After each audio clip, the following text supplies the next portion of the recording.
Giants fans, episode 7, G1 and G3. Stephen, welcome. Thank you, Philip. Today, just a slightly different thing.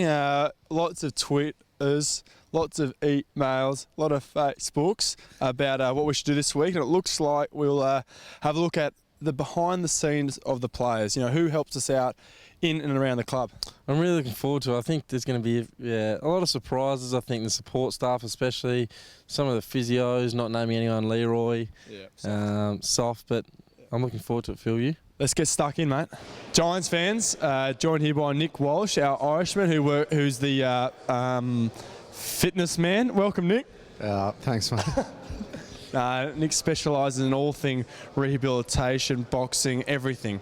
Weights. You missed a fix it in the fitness department, aren't you? Oh, I just like to get it done.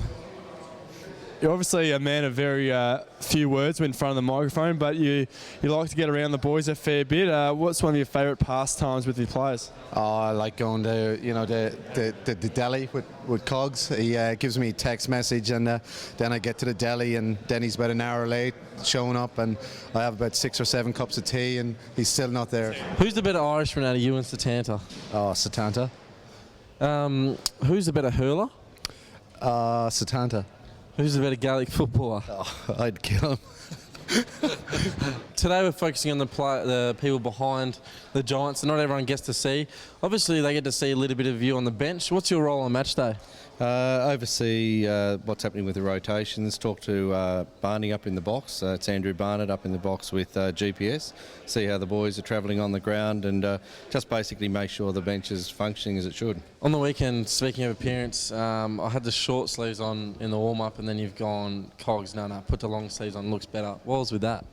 Oh, well, I think, you've sometimes, if you want to get the votes, and you have expressed to me that you want to be the rising star, so if you want to do that, you've got to make yourself stand out differently. And I thought, well, that haircut makes people feel sorry for you, but you don't want that. You want people to notice you for your brilliance, and that could be the sleeves. It worked for James Hird, could work for you. So it's only doing you a favour. Obviously, me, Johnny and you spend a lot of time in rehab in the pre-season. Johnny, with his knees, still spends a little bit of time with you. Has he been heating up the solarium? Because he's looking very brown at the moment. There's been tweets, Facebooks, emails. Has he been heating up the solarium?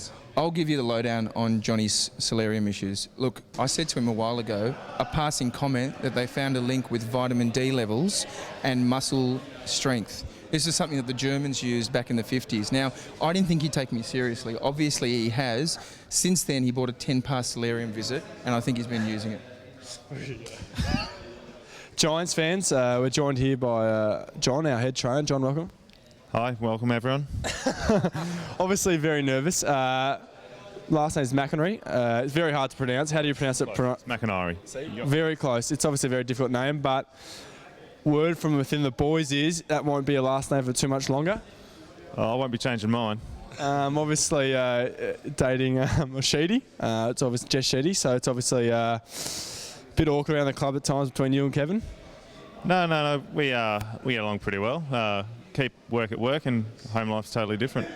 So it's never true that you go to dinner at Kevin's house and all of a sudden you'll start talking about football and your role at training, and which of the boys are really annoying when you're strapping them.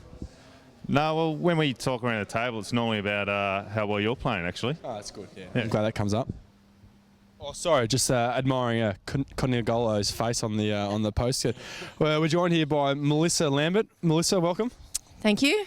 You are the house mum. You're the mother of about 49 adopted sons.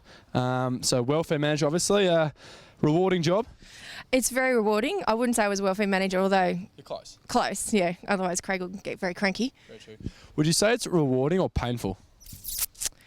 Depends which day you ask. Yeah. Majority of the time rewarding. That's good, Stephen. Yeah. Who keeps on the toes the most out of the boys? Obviously there's a lot of issues with the boys in their apartments around Brecky Point. Dry for a while. Remember that one? That was a bad one. Curtly Hanman, 3 years before he got his licence. Dom Tyson in my house putting the morning fresh liquid into the dishwasher to try and clean it.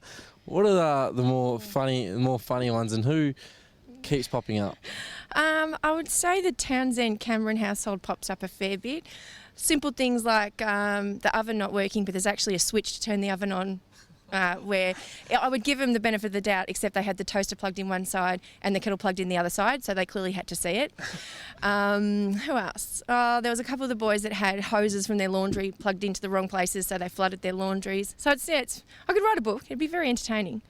Giants fans, that's the end of another episode of G1 G3. I hope you enjoyed it. Keep on coming in with the Twitter, Facebook and email. Really enjoy reading them.